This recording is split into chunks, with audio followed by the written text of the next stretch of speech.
Et l'aventure continue. On est là pour la Palestine. Donc, on accueille ce matin Qassam Addi, qui vient de Palestine. Il est journaliste et écrivain, originaire de Taïbé, Taïbet Ramallah, parce qu'il y a plusieurs Taïbé en Palestine, il y en a 3. Il va nous parler ce matin de leur projet. C'est un projet de journalistes, de jeunes journalistes francophones. Le projet s'appelle Hara 36. Hara, ça veut dire quartier, la Palestine narrée. Et je lui laisse la parole. Bonjour à toutes et à tous. Merci d'être ici ce matin.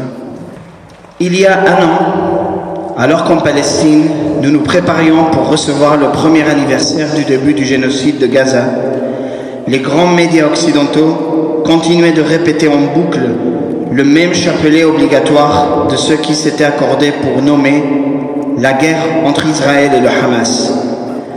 Au nom des attaques du 7 octobre 2023, les grands médias continuaient à présenter la campagne d'extermination de Gaza comme un acte israélien légitime d'autodéfense contre des enfants, des femmes, des vieillards, des malades, des écoles et hôpitaux, des églises et mosquées, et même des chats, des chiens et des oiseaux de Gaza.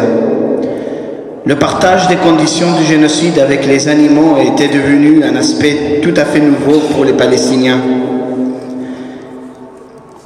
C'était quelque chose de nouveau de découvrir que pour les grands médias et pour toute la classe politique occidentale, la vie et la mort d'un enfant gazaoui ou de 1000 enfants gazaouis avaient exactement la même importance que la mort d'un chat ou d'un chien ou d'un oiseau de Gaza.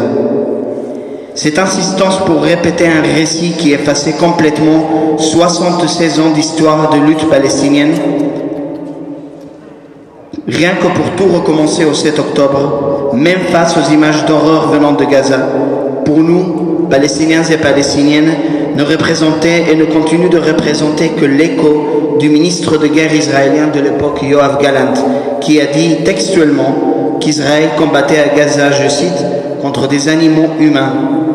C'est alors, face à ce sentiment asphyxiant de se faire déshumaniser, effacer, nier, exclu du monde et de la vie partagée par le reste de la race humaine, que les mots suivants se sont arrangés sur une page comme une tentative de cri, de refus et de protestation. Nous, les animaux humains, nous avons donné au monde le christianisme et avec lui les valeurs de compassion, de justice et de fraternité humaine sur lesquelles se sont construites toutes les philosophies humanistes modernes. Nous, les animaux humains, nous faisons partie des civilisations arabes et musulmanes qui ont donné à l'humanité les mathématiques, la chimie et la médecine moderne, ainsi que le principe selon lequel les gens naissent libres 1000 ans avant la Révolution française. Nous, les animaux humains, nous avons donné à l'imaginaire occidental les noms de Jérusalem, Bethléem et Nazareth, et nous continuons de leur donner par notre résilience la vie qui les rend plus que de simples noms dans l'imaginaire occidental. Nous, les animaux humains, nous avons donné au monde la plupart des traditions qui marquent la plupart de vos fêtes, et nous continuons de préserver les origines de ces traditions dans notre culture quotidienne. Nous, les animaux humains, nous avons donné au monde arabe son premier mouvement féministe, sa première présentatrice radio, sa première photographe femme et sa première manifestation féminine. Et nous avons donné à la littérature arabe et mondiale les noms de Maï Ziad, Mahmoud Darwish, Samir Azzam, Hussein Barghouthi, Izzeddin Manasra, Fadwa Touqan, Ghassan Kanafani et Edouard Saïd. Et peut-être que nous, les Palestiniens et Palestiniennes, n'avons rien produit après tout. Peut-être que nous n'avons même pas ajouté l'équivalent d'un grain à la civilisation du monde. Peut-être ne sommes-nous qu'un mélange de dialectes anciens et de chants poussiéreux dont seuls nous comprenons le sens. Et pourtant, nous méritons de vivre. Nous méritons que le cours de l'univers tout entier s'arrête pour défendre notre existence, car nous sommes, que cela plaise ou non, des êtres humains, ni plus ni moins humains, ni plus ni moins animaux que quiconque sur cette planète. Et tandis que les puissants de ce monde continuent de tenter d'effacer notre existence, ils continuent de détruire les fondements du système mondial, corrompu et inhumain qu'ils ont construit, nous excluons. Et avant que le nouveau monde, plus humain et plus juste, ne voit le jour avec la Palestine en son cœur, ils verront leur monde s'effondrer sous leurs yeux, jusqu'à ce qu'il ne reste rien à regretter.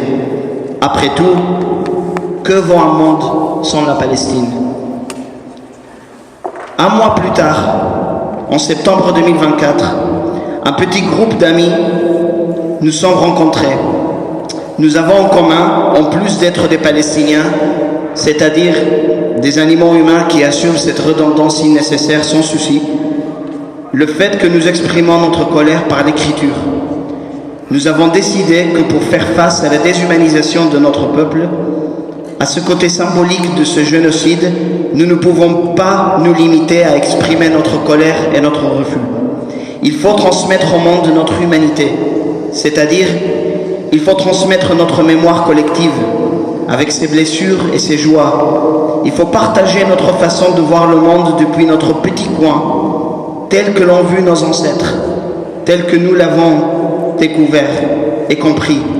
Il faut faire connaître nos expressions littéraires et artistiques, notre vivance de notre terre, de nos traditions, de nos luttes, de nos amours.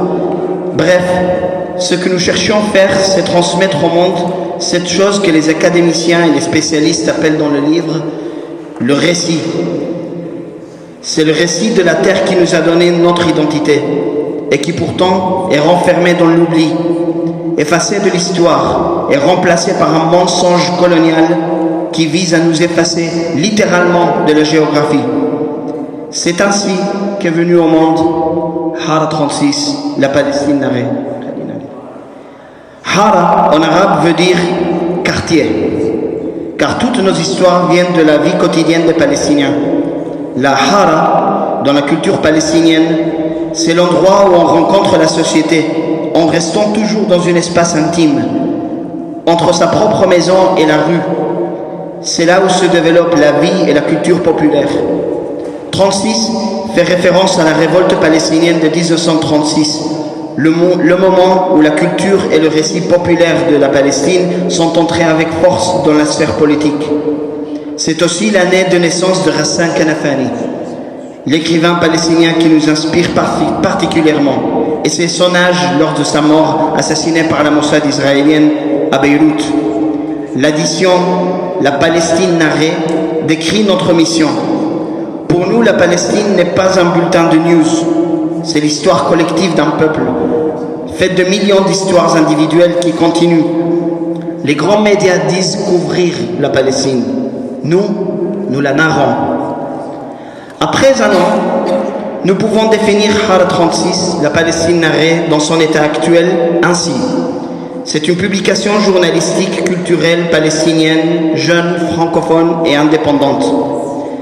Ce que nous voulons devenir quand nous serons grands, comme tous les enfants, nous n'avons pas encore les mots pour le définir. Mais nous savons déjà que cela va inclure l'art, la poésie, le théâtre, la musique et la formation des jeunes Palestiniens et Palestiniennes pour qu'ils construisent eux-mêmes leurs propres récits. Ce que je présenterai tout à l'heure, c'est une lecture de textes publiés, et certains pas encore, par Hara 36, comme une première tentative de construire ce qu'un des copains à la rédaction de Hara 36 a appelé une narration journalo-artistique de performance sur scène. À savoir ce que cela veut dire, vous allez découvrir avec moi. Un des éléments fondamentaux dans la construction d'un récit, c'est ce que vous décidez d'y mettre à sa base. Imaginez-le comme une pièce de broderie palestinienne. Si vous brodez un motif de fleurs sur un fond blanc, vous aurez une broderie qui célèbre la vie et qu'une mariée pourra mettre sur sa robe. Par contre, si vous brodez les mêmes motifs sur un fond noir, vous aurez une broderie qui célèbre la famille, la région, la ville. La première, c'est ce que les femmes autour de la mariée vont porter. L'une raconte l'histoire d'une personne, l'autre celle de sa communauté. Et même si c'est la même histoire, elles peuvent être des histoires très différentes. L'histoire de la Palestine s'est racontée 1000 fois sur 1000 fonds différents. Parfois c'est l'histoire ancienne, parfois c'est la religion, parfois le fond c'est la politique mondiale et les enjeux stratégiques, parfois c'est la loi internationale ou l'économie, ou encore les fantasmes et traumatismes de l'Europe venant de sa propre histoire. Nous, à Har 36, la Palestine narrée, nous avons décidé de broder notre récit sur le fond de l'être humain, du Palestinien et de la Palestinienne de tous les jours, dans leur vécu quotidien et dans leur lutte tellement continue qu'elle semble courante et répétitive pour préserver leur dignité. Le texte suivant est un extrait d'une chronique, un sort de reportage journalistique qui suit l'histoire d'une ou plusieurs personnes, écrit comme un conte, mais c'est un conte qui s'est vraiment passé et qui jette la lumière sur une situation vécue par beaucoup d'autres personnes, tout en vous laissant entrer dans la vie d'un Palestinien ou d'une Palestinienne. L'horizon mutilé dans les yeux de Massaf Riatta. Riyad, 22 ans, accueille les visiteurs chez lui, ouvre la marche et descend quelques escaliers en béton par une petite porte creusée dans la formation rocheuse naturelle de la colline menant à une grande grotte. Je suis né dans une clinique à Yatta, mais j'ai grandi et vécu toute mon enfance ici, au village de Touba, à Massaf Riatta, dit Riyad. Avec l'expansion de notre famille, mes parents ont déménagé à Yatta, mais ma femme, mon frère, ma sœur et moi vivons toujours ici. Le plafond de la grotte, recouvert des taches de fumée noire, porte un fil se terminant par une lampe électrique au centre du plafond.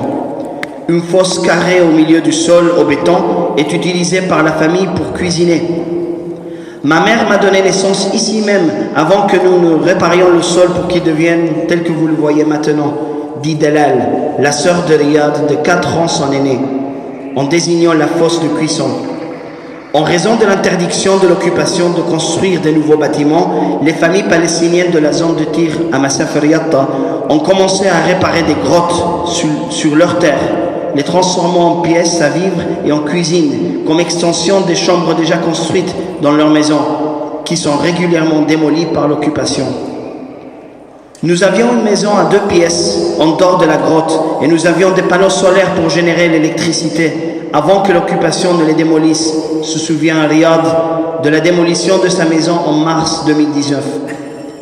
Riyad se tait un moment pour allumer une cigarette, laissant sa sœur Dalal évoquer le souvenir.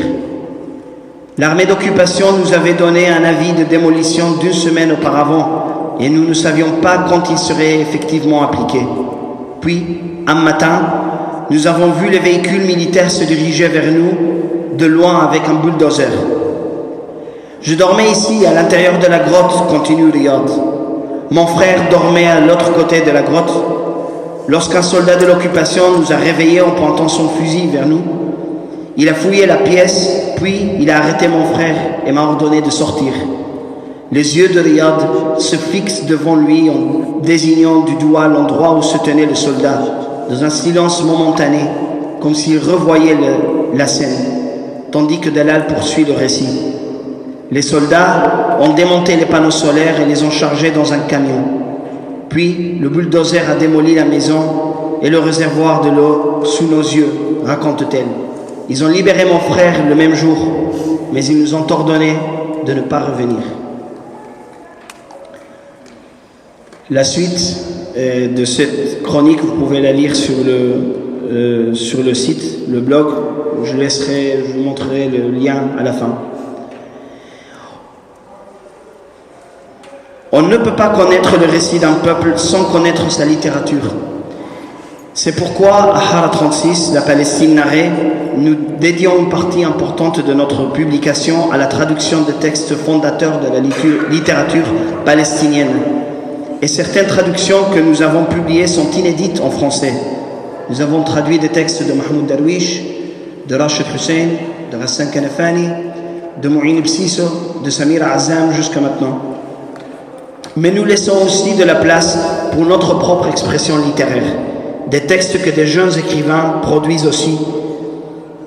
Le texte suivant est né d'une série d'échanges qui se sont étendus sur des mois avec un ami à Gaza, aujourd'hui déplacé avec sa famille sur la côte d'Al-Mawasi, à Khan Younis. Nous avons préparé une chronique à partir de ces témoignages que nous allons publier dans les jours à venir. Ça, c'est un texte littéraire, c'est un conte. L'âme de l'ombre.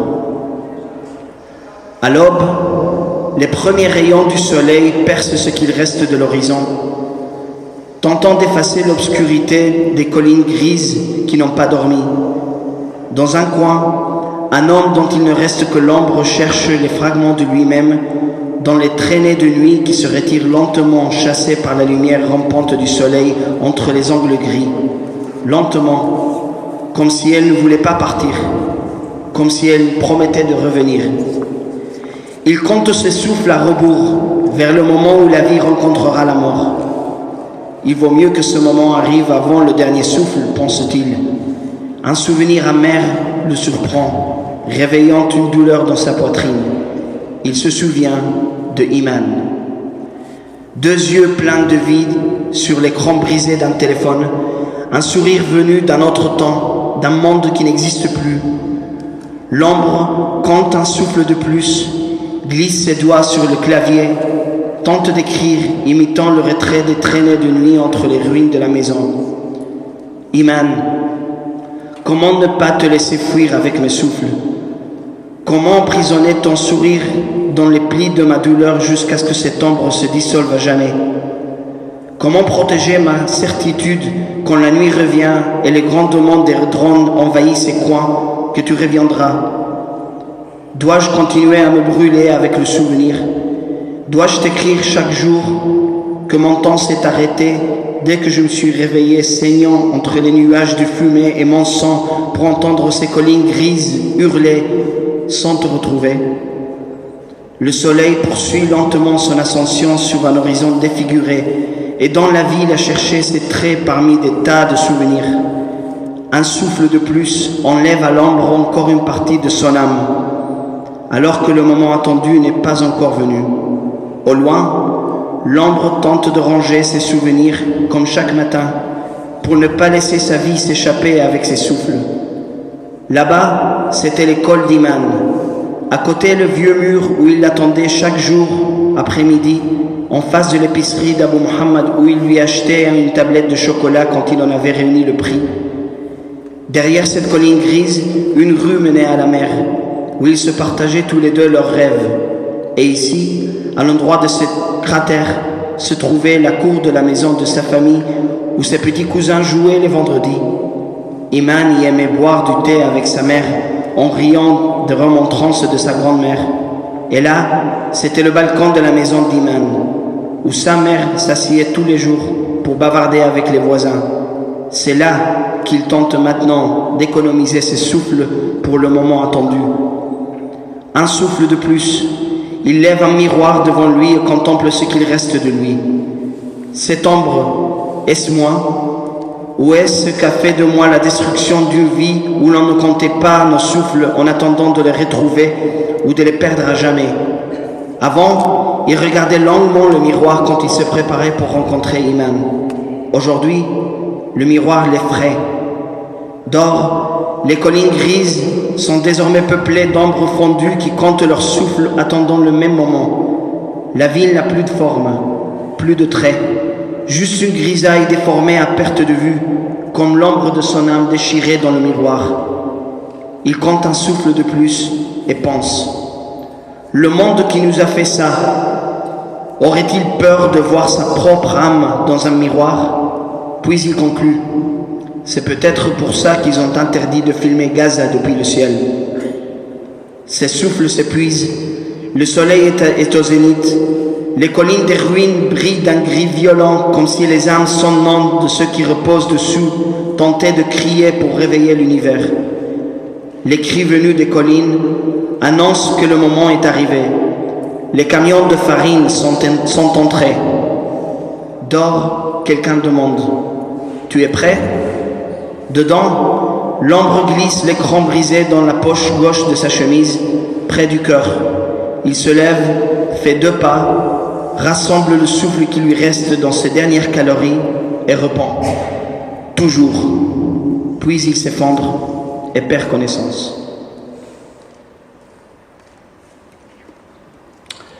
Donc ce texte a été écrit par l'un de nos copains en préparation de notre publication de ce mois-là qui sera dédié à la question de la famine à Gaza. Il faut dire qu'à chaque mois nous cherchons une thématique et le mois de juillet c'était sur l'éducation et nous voulons commencer malgré la situation à Gaza, commencer à parler des choses normales entre guillemets et même avec un peu d'abnormalité dedans, un peu l'éducation, un peu l'art. Et puis, cette crise de la famine à Gaza, de la famine calculée et intentionnelle à Gaza, a explosé avec une moyenne de 10 morts par jour. Et donc, on a été rappelé qu'on n'est pas là pour raconter des histoires normales. Et puisque nous parlons de Gaza, une de nous, jeune écrivaine palestinienne, Bissam Natil, membre de l'équipe éditoriale de Hara 36, la Palestine narrée, a préparé une lecture d'un de ses textes exclusivement pour vous ce matin. Bonjour, je suis Bissam Natil de la bande de Gaza. J'essaie de survivre, mais mes tentatives de survivre ne se limitent pas à suivre les cartes de l'évacuation dans un endroit où il n'y a pas d'endroit en sécurité, ou même rechercher de la nourriture et des ressources malgré leur rareté, mais aussi par l'écriture. Par l'écriture, je reconstruis des mondes qui ont été détruits et qui ont été réduits en décombres. J'essaie de récupérer l'histoire des hommes et des femmes qui ont été défigurés. J'essaie de récupérer le sens de la maison, des rues, de la mer, des arbres, pour ne pas oublier notre valeur en tant qu'être humain. Je me souviens que pendant mon déplacement avec 45 personnes, dont 20 femmes, nous avions des tâches quotidiennes. Préparer les repas,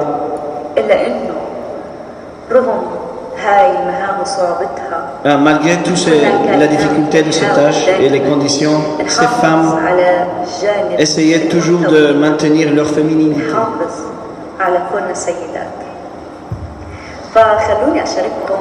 Je vais partager avec vous une partie d'un article ou d'une réflexion que j'ai écrit pour la journée de la femme.